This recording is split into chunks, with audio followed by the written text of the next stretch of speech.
Vivo X200 Pro sukses jadi primadona para tech reviewer dunia di akhir tahun 2024 kemarin. Apalagi kalau kita ngomongin kameranya itu gurih banget. Tapi yang versi non pro-nya akhirnya tuh jadi kayak kurang ke-expose gitu, ketutupan ya. Padahal menurut kami varian non pro-nya ini juga mantep banget.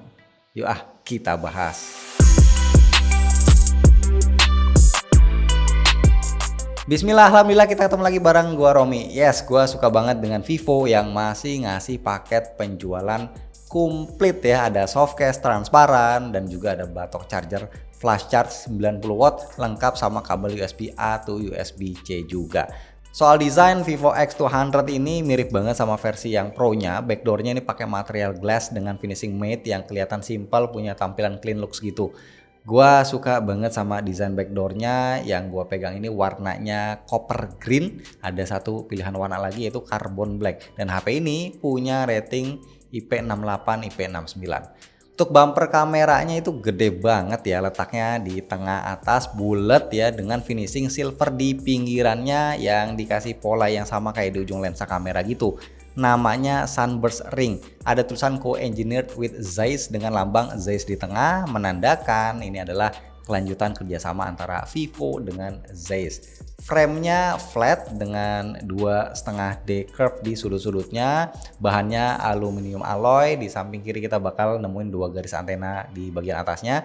Nah, di sebelah kanan juga ada 2 garis antena dengan tombol power dan juga tombol volume. Kalau di atas ada 2 garis antena lagi dengan 3 lubang mikrofon. Di bawah ada 2 garis antena lagi. Ada SIM tray dual SIM, ada 1 lubang mic, ada port charger USB-C 2.0 dan juga grill speaker. Oke, kita ke bagian depan. For sure ini juga bagian yang akan banyak orang suka karena layarnya quad curve screen, melengkung tapi lengkungannya nggak terlalu lebay, sedikit aja gitu ya, nggak terlalu ekstrim. Jadi kita masih dapat feel layar curve-nya tapi tidak mengganggu kalau kita pakai layarnya kita sentuh. Jadi experience-nya itu mirip kayak pakai layar yang flat. Dan so pasti bezelnya ya tipis dan simetris di setiap sisinya. Dan kamera depannya ini punya desain punch hole, adanya di tengah. Secara looks lumayan ya, ini bukan cuma cakep tapi juga kelihatan rapi banget. Bukan cuma estetik, layarnya juga punya spesifikasi yang mumpuni. Nah, panelnya dia pakai AMOLED 6,67 inci, 2800 x 1260 pixel, support 1 miliar warna, refresh rate 120 Hz, playback HDR10+ dengan peak brightness 4500 nits. Layarnya juga punya perlindungan, ada Smart Eye Protection 3.0, ada Anti-Fatigue Brightness Adjustment 2.0 dan Night Eye Protection 2.0. Nah, yang jadi pembeda dengan seri yang Pro-nya, kalau X200 Pro itu pakai panelnya LTPO dan support playback Dolby Vision. Tapi jangan salah, layar Vivo X200 ini juga masih cakep pakai banget. Kalibrasi warna Zeiss Master Color Display di layar Vivo X200 series itu memang nggak ada obat, warnanya terasa natural dengan kontras yang sangat baik. Ketajaman gambarnya juga sangat baik, pokoknya puas banget nonton di layar X200 ini.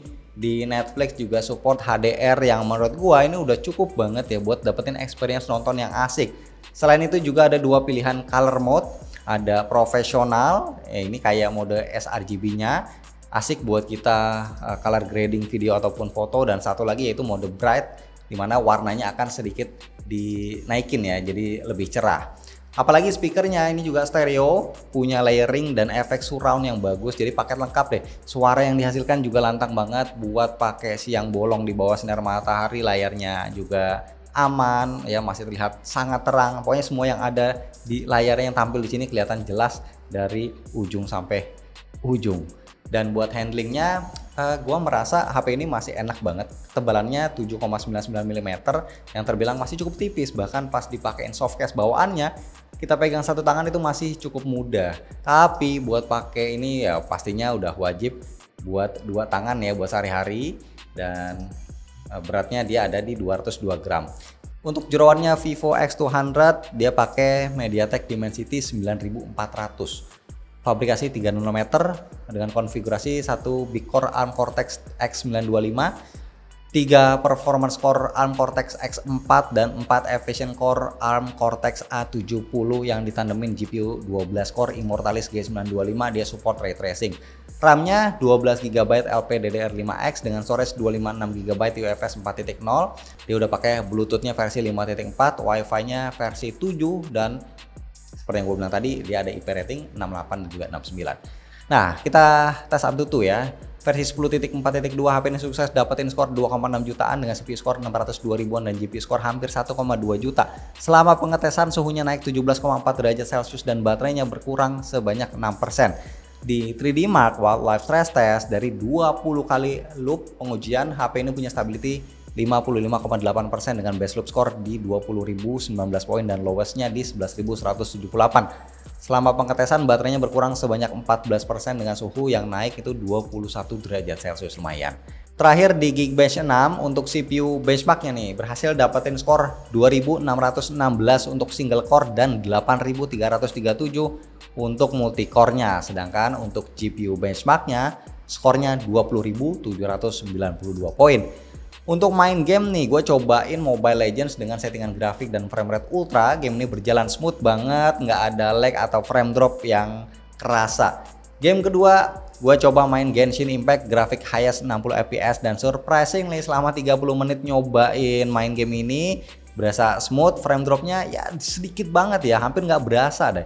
Paling body belakangnya aja memang agak anget ya, tapi hitungannya ini belum panas ya, jadi cuma anget dan masih oke lah dipegang tangan. Dan karena GPU-nya ini mendukung ray tracing, game ketiga makanya gue coba Arena Breakout. Game ini bisa support sampai 120 fps, tapi kalau ray tracing-nya kita set ke maksimum, dia mentok 60 fps aja. Dan memang kalau udah pakai ray tracing, detail grafisnya itu beda banget. Dan game ini pun gampang banget buat dilibas sama si X200 ini. Lanjut untuk OS-nya, dia pakai Vantage OS 15, basisnya Android 15 juga. Security patch-nya ada di Desember, which is sudah paling update pas gua bikin review ini. Vantage OS ini pun jadi salah satu UI Android favorit gua karena dia simple dan juga clean ya, mirip stok Android dan bisa ngasih experience yang smooth dan juga fluid banget. Buat dipakai jadi daily driver, ya intinya menyenangkan. Gue suka dengan haptiknya, dia smooth, tactile, enak buat dijadiin feedback pas kita lagi ngetik, lagi chattingan. Untuk biometric unlock ada fingerprint under display optik yang speednya cepet pakai banget, dan juga ada face unlock yang memang masih 2D tapi ini speed unlocknya juga cepat. Buat AI-nya juga udah termasuk lengkap, ada kayak Circle to Search, AI Note Assist yang bisa bikinin kita summary, ada AI Transcript Assist buat transkrip dari suara ya, dari sound recording ke teks, ada Vivo Live Call Translation, dan pastinya HP ini juga udah support Gemini Assistant dari Google. Juga ada NFC multifunction yang bisa jadi access card. Nah, kalau diperhatiin ini kan handphone sebenarnya compact ya. Nah, ternyata karena dia pakai baterai silicon anode generasi ketiga yang super tipis tapi bisa muat daya yang gede. Ini 5800 mAh loh.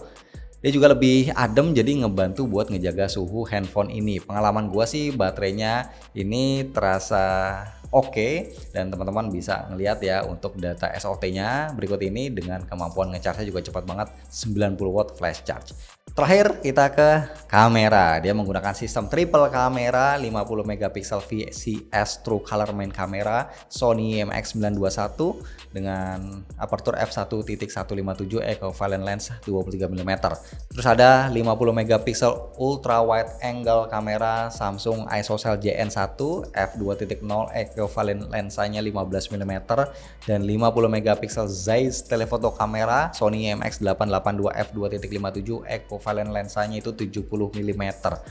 Gua jujur suka banget sama kerja sama Vivo dan Zeiss, apalagi di X200 ini lensa kamera belakangnya beneran di coating sama Zeiss T-Star coating yang bisa ngurangin flare dan bikin warnanya jadi natural banget. Untuk urusan kamera, Vivo juga ngasih ISP khusus Vivo V2 chip yang bikin efisiensi daya dan speed processing image-nya jadi optimal.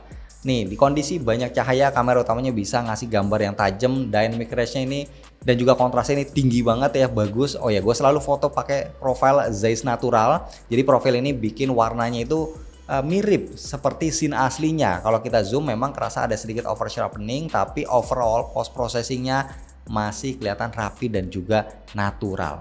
Untuk ultrawide-nya kalau dilihat sekilas ini kelihatan tajam dan dynamic range-nya tinggi. Tapi kalau kita zoom ya ini kita bakal melihat kalau detail fotonya agak sedikit soft. Di lensa ini over sharpening-nya juga cukup kelihatan, tapi warna yang dihasilkan itu mirip banget sama kamera utamanya.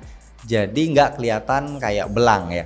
Nah untuk kualitas lensa telefotonya dia mirip sama kamera ultrawide-nya. Kalau dilihat sekilas aja itu berasa tajam banget. Tapi kalau kita zoom ya itu kelihatan sebenarnya fotonya agak sedikit soft dan ada over sharpening-nya, tapi tetap kelihatan kalau dynamic range-nya ini bagus ya, warna dan kontrasnya juga sangat-sangat oke. Nah di kondisi low light kamera utamanya ini masih superior ya, bisa ngasih detail yang oke banget dan juga minim noise. Tapi di sini baru kelihatan agak jomplang untuk lensa ultrawide dan juga telefotonya karena ada berasa sedikit noise reduction dan juga ada sharpening. Tapi overall untuk sebuah handphone flagship kemampuan low light-nya ini masih ada di standar yang oke. Gua juga suka portrait mode-nya, apalagi dengan mode ala-ala bokeh lensa Zeiss. Saran gua sih pakai aperture di atas f5.6 biar kelihatan natural bokehnya. Di sini juga ada mode snapshot. Mode ini kepake banget pas kita mau foto objek yang bergeraknya itu cepat, kayak anak-anak ya.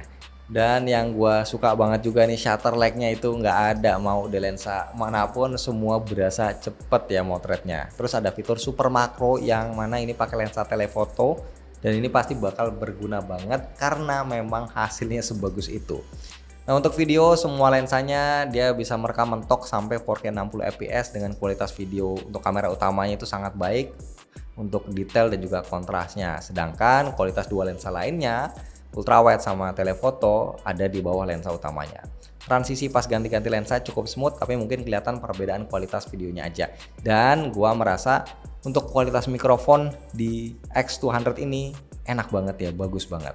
Terus ini lensa telefoto 3 kalinya, dia juga mentok di 4K 60. Kalau di f500 ya bagus ya stabilisasinya. Terus kita bisa zoom sampai 10 kali. Nah, masih lumayan tajam sih 10 kalinya. Oke.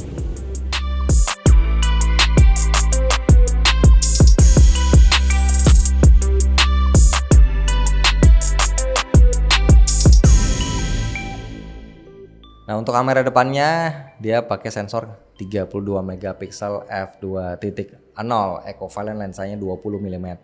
Kualitas gambar yang dihasilkan itu sangat baik, gambarnya tajam, kontrasnya berasa, dan yang paling gue suka skin tone-nya itu natural. Dan karena ini angle-nya lebar, jadi enak buat wifi ramean. Untuk resolusi perekaman videonya up to 4K 60 fps juga.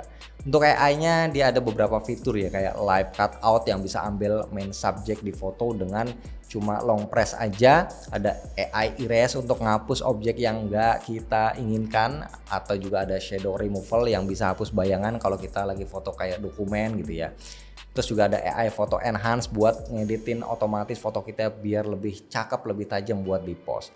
So kesimpulannya Vivo X200 ini bisa jadi HP yang underrated karena yang hype dari kemarin itu kan sebenarnya varian yang Pro-nya, tapi in fact HP ini cocok banget buat teman-teman yang budgetnya memang ada di bawah varian yang Pro, dan Vivo X200 adalah sebuah HP flagship yang nyaman buat dipakai daily dengan kamera yang superb, compact juga bodinya. Cuma ya memang kualitas lensa telefotonya ini menjadi gap antara yang X200 biasa dengan varian Pro-nya. Tapi sisanya Vivo X200 adalah HP flagship yang sangat-sangat recommended, ini resmi buat dijadiin daily driver.